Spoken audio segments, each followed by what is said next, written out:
¿Cómo les va? Sean muy bienvenidos nuevamente a Tincho Vaquero. Para este video quería retomar la discusión entre audio analógico y audio digital, pero pensé que lo mejor sería primero explicarles qué es el audio analógico y el audio digital.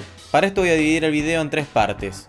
La primera voy a hablar de algunos conceptos básicos de acústica, luego voy a explicar audio analógico y por último audio digital. Aquellos que quieran saber solamente sobre algún tipo de audio en particular, acá les dejo una placa con el momento del video en el que empiezo a hablar sobre cada uno de estos audios.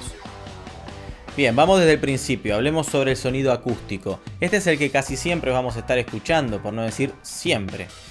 Son ondas elásticas que se propagan por un medio conductor, que puede ser gaseoso, líquido o sólido. Y estas ondas elásticas las vamos a medir en hercios, lo cual va a representar cuántas ondas hay por segundo. Como ya expliqué en algún video anterior, si yo hablo de, por ejemplo, 50 hercios, lo que estoy diciendo es que hay 50 vibraciones en un segundo. Nuestro oído detecta de 20 a 20.000 hercios. Por lo tanto, todo lo que escuchamos en la vida cotidiana se encuentra dentro de ese rango. Para que puedan tener un parámetro, en una guitarra criolla, la sexta cuerda, que es la más grave, por lo tanto la que más lento se va a mover, vibra a 329,63 hercios. Bien, entonces tenemos una fuente sonora que genera una vibración. Esta vibración se transmite por un medio conductor y luego esta onda es percibida por nuestro oído, el cual mediante ciertos elementos que lo componen, como el tímpano, yunque, etcétera, todos esos huesitos que tenemos dentro, convierte esta vibración en una señal nerviosa, en un impulso, y esto va a nuestro cerebro, el cual lo decodifica y finalmente lo transforma en sonido para nosotros. Por lo tanto, podríamos entrar en la discusión de si el sonido es algo objetivo o subjetivo, si el sonido en sí es la vibración o el sonido es la percepción de nuestro cerebro de esa vibración. De ahí esa discusión eterna de si se cae un árbol en la mitad de la nada y nadie estaba ahí para escucharlo, ¿realmente hizo sonido el árbol al caer? Bien, dejando de lado discusiones filosóficas, les puedo decir que si la vibración del sonido es regular, o sea que se mantiene estable en el tiempo desde que comienza el sonido hasta que termina, mantiene siempre la misma cantidad de hercios, podemos hablar de una nota afinada. Por otro lado, si la onda es irregular, o sea que no se mantiene estable a lo largo del tiempo en sus hercios, hablamos de ruido. Por ejemplo, el golpe de una mesa. Hasta acá creo que todos más o menos tenían estas nociones bien claras. Ahora vamos a pasar a las 4 propiedades del sonido. Estas propiedades son altura, duración, intensidad y timbre. Altura hace referencia a qué tan agudo o qué tan grave es el sonido, y el factor que va a hacer variar esto es la cantidad de hercios que tenga dicho sonido. Cuanto más hercios tenemos, más agudo es el sonido, cuanto menos, más grave. Eso es la altura. La duración, como dice el nombre, es cuánto tiempo dura este sonido a lo largo del tiempo. Su duración puede depender de un corte abrupto, como cuando paramos las cuerdas de la guitarra, o por extinción, porque fue desvaneciéndose en el roce con el aire, por ejemplo, la cuerda, y finalmente quedó nuevamente estable, quieta y no vibra. Ojo que cuando hablamos de duración no hablamos de ritmo, porque para hablar de ritmo tenemos que poner otro factor que es la acentuación. Duración es otra cosa. La tercera propiedad, como les dije antes, es intensidad, y esto básicamente es el volumen. El factor que va a variar el volumen del sonido es la amplitud de onda.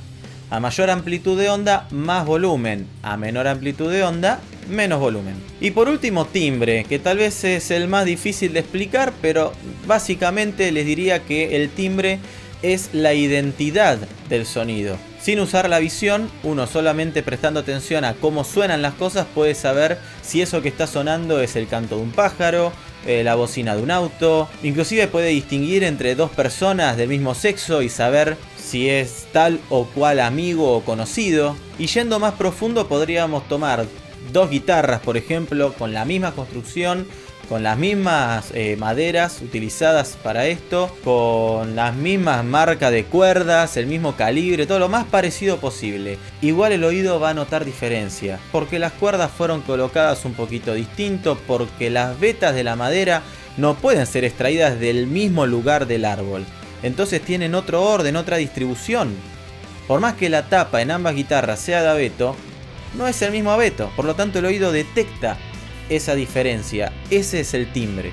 Y ya sabiendo esto, pasamos a lo último que quiero explicarles de acústica por hoy, que es la envolvente dinámica. La envolvente dinámica nos muestra de una manera global el desempeño del sonido. Para esto se utilizan 4 etapas: ataque, decaimiento, sostenimiento y relajación. Ataque es el tiempo que tarda el sonido en llegar, vamos a decir, de menos infinito, de la nada misma, al punto máximo de intensidad. Decaimiento es el tiempo que tarda en pasar de ataque a sostenimiento. Es el momento en el que se ordena la vibración. A ver, para que se entienda, cuando yo pulso una guitarra, genero un ataque. Dentro de ese ataque hay mucho sonido, desde la cuerda empezando a vibrar hasta el roce de mi uña y un montón de elementos. Cuando todos esos elementos se calman y queda sonando la cuerda sola, ahí pasé al momento de sostenimiento y pasé lo que fue el ataque y el momento de decaimiento, donde se ordenan todos los factores de ese sonido. Y luego del sostenimiento, en el cual escuchamos ese sonido, comienza la relajación, que es el proceso de pasar nuevamente a menos infinito, al silencio absoluto, que puede ser brutal, cuando yo freno de golpe, por ejemplo, las cuerdas de la guitarra, o puede ser por extinción. Ojo que no todos los sonidos pasan por las 4 etapas. Por ejemplo, el clave tiene ataque y relajación solamente. El acordeón, por otro lado, tiene ataque, sostenimiento y relajación, no tiene decaimiento. Muy bien, y ya habiendo pasado por todo esto, vamos a dar inicio a la explicación del audio analógico. Cuando hablamos de algo análogo, hablamos de algo que es igual o por lo menos similar. Y si miramos las ondas del sonido acústico, vamos a ver que son análogas, muy similares, a las ondas que vamos a encontrar en la energía alterna, las cuales también se mueven de positivo a negativo. Este tipo de audio cambió completamente la percepción del mundo que teníamos, ya que hasta ese momento todo el audio, todo sonido tenía que ser sí o sí en tiempo real. Si yo quiero escuchar una banda, tengo que ir a verla. Si quiero escuchar un discurso, tengo que presenciarlo. A partir del audio analógico se pudo hacer un registro de este sonido, congelarlo en el tiempo de alguna manera y así dar paso a lo que es el audio en tiempo diferido, gracias al cual yo puedo hoy escuchar algo que sucedió décadas atrás. Pero bueno, veamos cómo funciona. No quiero marearlos demasiado con mucha información, pero vamos a lo básico. En rasgos generales, el sonido analógico lo que hace es tomar el sonido acústico, convertirlo a su idioma eléctrico. En ese estado puede congelarlo en el tiempo, por ejemplo en un disco de vinilo o en un cassette, y luego volver a transformarlo en electricidad, pasarlo a un parlante y este parlante vuelve a transformar el sonido analógico en acústico, como fue en un comienzo. En el caso de la voz humana, estas vibraciones son captadas por un micrófono, el cual tiene un diafragma que es sensible a la vibración del aire, y este diafragma hace mover un imán, el cual se encuentra dentro de una bobina. Por un principio físico, si yo muevo un imán dentro de una bobina, genero electricidad. Y esta electricidad va a moverse de positivo a negativo, copiando exactamente el movimiento que hizo el imán, el cual copia el movimiento del diafragma, el cual copia el movimiento de las vibraciones acústicas. Por lo tanto, vamos a tener vibraciones eléctricas análogas a las vibraciones que estuvieron previamente en el aire. Estas vibraciones son casi imperceptibles, por lo tanto tendremos que preamplificarlas, darles un poco más de cuerpo. Como expliqué anteriormente, lo que hacemos variar entonces es la amplitud de onda, darle más intensidad. Esa intensidad se la vamos a dar mediante un sistema eléctrico que puede estar diseñado de muchas maneras, con válvulas, transistores, etc. No es lo importante en este momento.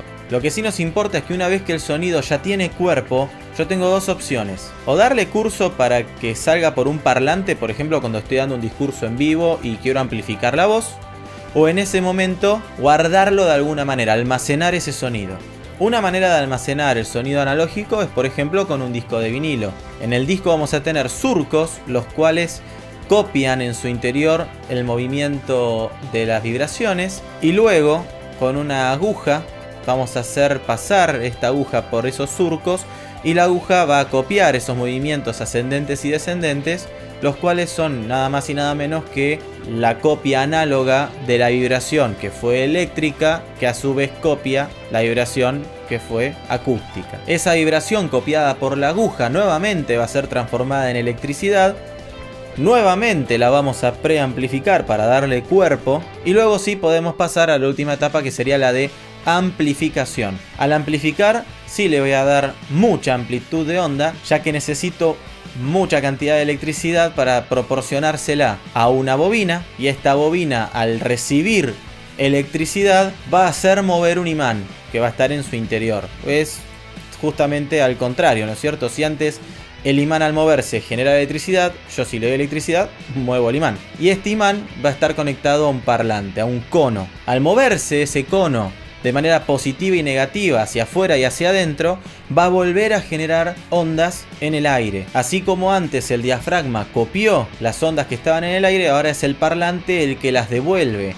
Y esas ondas se transmiten por el aire, llegan a nuestros oídos, nuestro cerebro lo decodifica y nuevamente percibimos ese sonido que fue grabado tiempo atrás. Por esta cualidad análoga de la electricidad al sonido, es que muchos eligen este tipo de audio por ser el más fiel, el que no tuvo ningún tipo de pérdida, en el cual toda la información que estaba en el aire se sigue manteniendo, pero de manera eléctrica. Pero claro, esto tiene un problema. Con el paso del tiempo, los discos de vinilo se van rayando, se van arruinando, los agarran los hongos. Lo mismo pasa con los cassettes, en los cuales la cinta que fue magnetizada se va estirando, se corta. Es un tipo de audio cuyo almacenamiento es mucho más delicado. Y además el trabajar con audio analógico es mucho más caro, porque cada componente de un estudio de grabación análogo es carísimo. Y así llegamos al último tipo de audio, el digital. Lo vamos a llamar así principalmente porque es un audio que trabaja con dígitos, justamente, en particular ceros y unos. El audio digital se trabaja en un DAW, una sigla en inglés que viene de Digital Audio Workstation, lo cual en nuestro idioma sería la EAD, que es la estación de trabajo de audio digital. No sé por qué no le pusieron ETAD, se ve que la T no les gustaba, pero bueno. EAD. Vamos a poner por caso que en una EAD tenemos, para empezar, el parlante de un amplificador de guitarra que queremos registrar, y a este parlante entonces le vamos a poner delante un micrófono. El micrófono nos va a dar una señal eléctrica, por lo tanto en primera instancia estamos trabajando con audio analógico. El cable que sale del micrófono, portador del audio analógico, lo vamos a conectar a una interfaz de sonido, una placa de sonido, y esta interfaz de sonido va a ser la encargada de convertir el audio analógico a audio digital, convirtiendo la señal eléctrica en datos, en ceros y unos.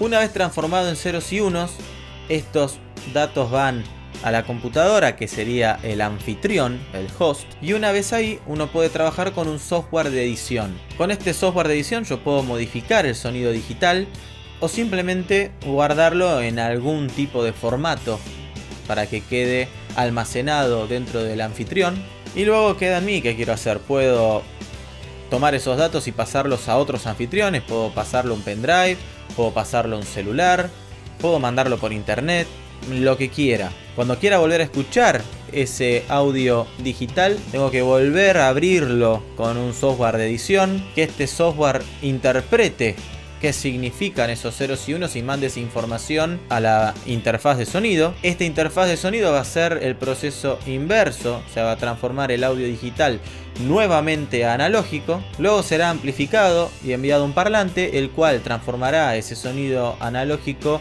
en acústico para que yo pueda registrarlo con mis oídos, procesarlo con mi cerebro y nuevamente percibir el sonido original. Lo maravilloso del audio digital es que muchos de ustedes en este momento están llevando una EAD en el bolsillo o la están sosteniendo en sus manos, porque un celular es una EAD. Tiene micrófono, tiene una interfaz de sonido, es un host, tiene software de edición y puede hacer todo el proceso hasta llegar hasta el parlante que tiene y volver a transformar lo que fue grabado nuevamente en sonido acústico y ustedes lo vuelven a escuchar. Así que no necesariamente tiene que ser una gran computadora de escritorio, sino que con el mismo celular ya tienen una EAD en sus manos. Pero ¿cómo funciona el audio digital? Bueno, hoy quiero explicarles por lo menos dos cosas importantes, que son la frecuencia de muestreo y los bits. La frecuencia de muestreo es justamente eso, con qué frecuencia voy a estar extrayendo muestras del sonido analógico por segundo. Si queremos hacer un video, por ejemplo, sabemos que para que el ojo deje de ver las imágenes como estáticas, yo tengo que tomar 30 muestras por segundo. Si yo paso 30 fotografías en un segundo, el ojo no ve elementos estáticos, ve movimiento. ¿Cuántas muestras son necesarias en el sonido?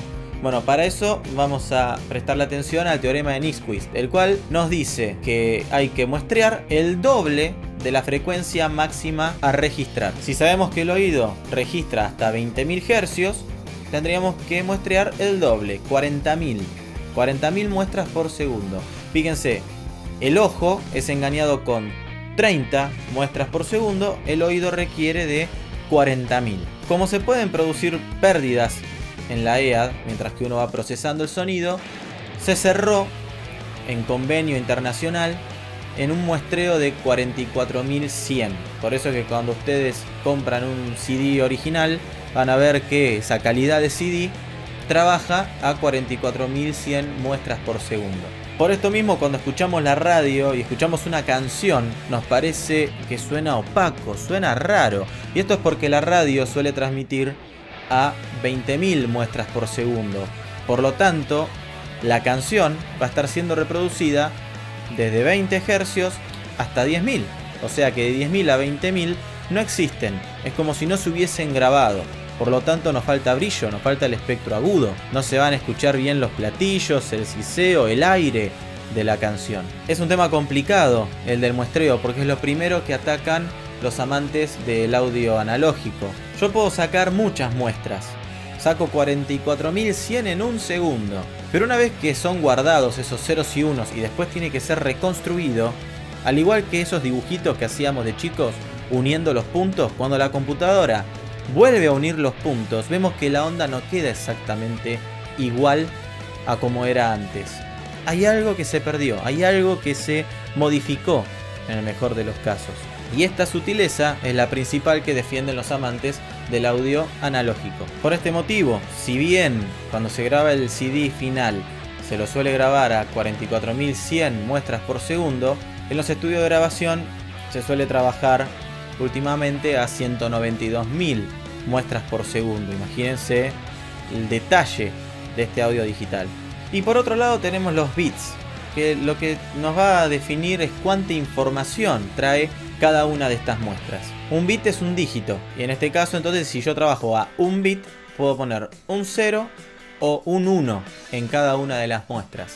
Si hablamos nuevamente de lo que es fotografía, si trabajo en una resolución de colores a un bit, podría ver las cosas solamente en blanco y negro, siendo por ejemplo 0 el negro y 1 el blanco. Entonces yo puedo hacer un video a 1080 en Full HD, pero cada uno de esos píxeles solamente va a poder ser blanco o negro. Fíjense cómo se va perdiendo. Ustedes ahora me están viendo en blanco y negro. No, mentira, me están viendo en una escala de grises.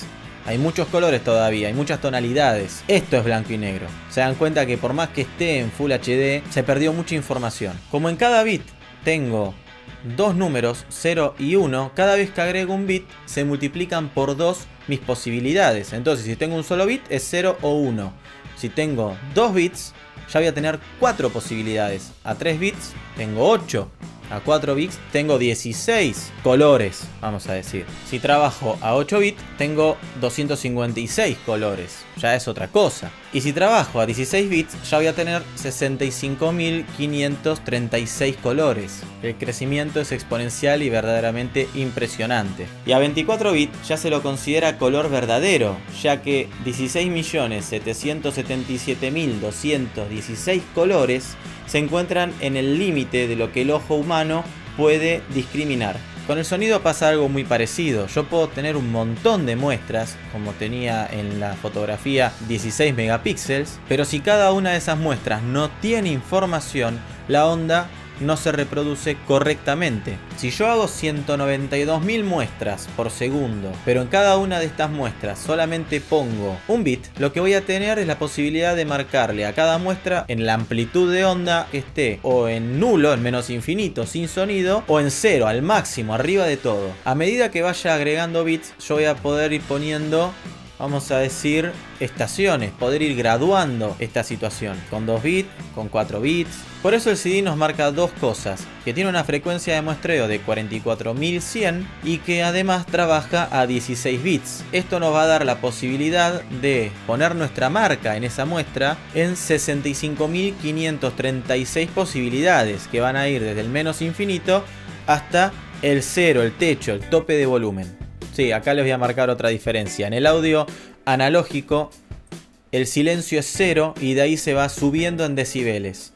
Cuando hablamos de audio digital, se marca el techo como 0 y de ahí se va en negativo hacia el silencio, hasta menos infinito. Y si vamos a un estudio de grabación, veremos que además de hacer 192.000 muestras por segundo, también van a trabajar a la hora de convertir el audio de analógico a digital a una resolución de 24 bits, permitiendo de esa manera más de 16.7 millones de posibilidades. De esta manera, cuando se reconstruye la onda, si bien tiene pérdida, esta pérdida pasa a ser casi teórica, hipotética, porque al oído no se detecta esa diferencia entre lo que era el sonido analógico a lo que fue una vez convertido y procesado por el digital. Y además el audio digital nos trae muchas ventajas. Entre ellas podemos enumerar el menor espacio de almacenamiento, porque lo que antes era una biblioteca entera de discos de vinilo, ahora es un pendrive. Otra ventaja es la facilidad para hacer copias y que estas copias van a ser siempre iguales, porque mientras en el audio digital yo simplemente copio los ceros y unos, en el audio analógico, por más que trabaje con un disco master hecho en metal, el cual se va a reproducir constantemente y en base a eso voy a grabar los discos de pasta o de vinilo, este disco metálico igual va teniendo rozamiento y de a poco se va deteriorando. Por lo tanto, la primer copia va a ser mejor que la copia número 2, que la número 3, que la número 10, hasta que en un punto este máster deja de ser útil, tiene que ser desechado. En el uso hogareño, un disco de vinilo o un cassette se van a deteriorar, la cinta se estira, se corta, el disco de vinilo también, se genera este sonido de fritura, feo. En cambio el audio digital siempre suena igual. Otro factor que sacó completamente del tablero al audio analógico es la facilidad de acceso al audio digital. Mientras que con el analógico yo tenía que buscar ese disco o ese cassette que me gustaba, ir a comprarlo a un lugar determinado, una casa de venta en capital especializada. Con el audio digital simplemente lo busco en internet o me lo pasan por Bluetooth o como sea, pero se hace muchísimo más rápido.